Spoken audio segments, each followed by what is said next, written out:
was once thought that taking the long count meant that someone had lost a boxing match. In the kingdom of Withering Heights, however, taking the long count simply meant that the very tall Count Basil had been swindled again. The poor count was an easy dupe for any charlatan he chanced to meet. Hey, Bud, how would you like to buy a stable of racing chickens? Racing chickens? Nobody races chickens. I know. You'll be the only one in the world. That way you'll never lose a race. Say, that's right. I'll take it. Then again, that same morning... I'll bet you 1,000 to 1 you can't jump over 4 Mile Canyon. I'll hold the stakes. Of course, even the count knew that he couldn't make it, but at 1,000 to 1, he couldn't resist the odds. This went on year after year, and finally, there came a day when the poor count had nothing left to be swindled out of. His castle was repossessed, his riches were gone, he even had to give up his stable of racing chickens. Oh, I really hate to see those chickens go, especially the trotters. Penniless and in rags, the count was forced to become a lowly wood chopper so that he could earn enough to buy bread and cheese. A lowly wood breaker, to be exact, old boy. You see, I can't even afford to buy a ruddy axe. Then, one morning, as he was going off through the forest to his daily task, he saw a beautiful bird. A sapsucker, I believe, with one of its wings caught in the branch of a tree. I'm what you might say a sap and sucker myself. Going to the branch, he released the tiny bird, whereupon it fluttered into the air, circled several times, and then, landing on his head, laid an egg in his hat. And with a cheery song, he flew away into the clouds. I say, how nice. He quickly made a fire, prepared to cook the egg, but, to his amazement, when he opened the egg, a gold coin fell out. By Jove, what a generous and talented bird. It was several days later, while making his usual trip into the woods, that he heard a familiar sound, and there, in the same tree, he saw the same bird caught on the same limb. My word. Once again, he released the bird, and just as before, it fluttered into the air, circled several times, landed on his head, laid an egg in his hat, and flew off into the sky. Quickly taking the egg, the count broke it open, and this time, 2 gold coins fell out. Champion! A double yoker! Thank heaven for little birds! The count had 2 gold coins, but not for long.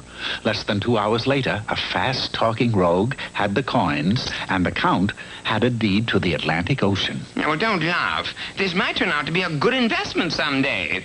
Well, back to the tree. Yes, but when he arrived, the little bird was not there. I wonder what could be keeping the little beggar. Oh, yes, here he is. And this time, the count was taking no chances. Instead of setting the bird free, he took it with him. I shall never let you out of my sight again. And for the next 6 months, the bird laid eggs in the hat, and the count counted coins. 1,000,002, 1,000,003, 1,000,004, 1,000,000... What's this?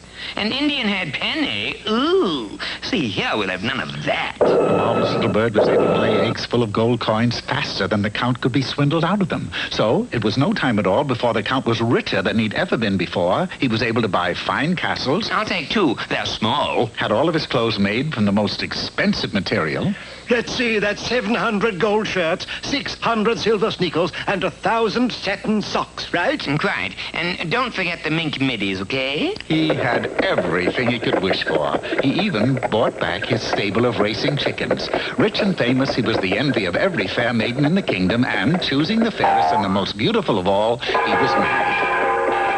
Dearest, I have a gift for you. Oh, how nice. What is it? The thing I treasure most. Me. No, seriously. This tiny bird to whom I owe everything. A sapsucker. Oh, how nice.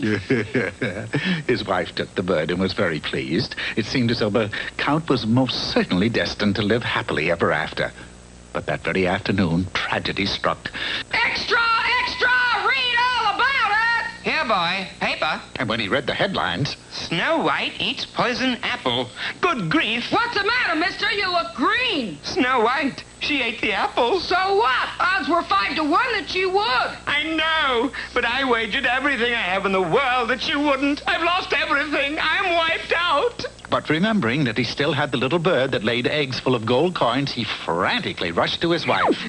Dear, you know that little bird I gave you? Yes. How did you like it? Oh, fine. It was delicious. Ooh.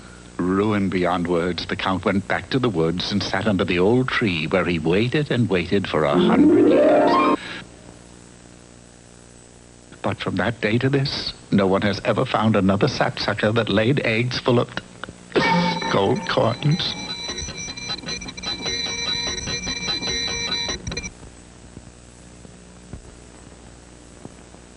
it.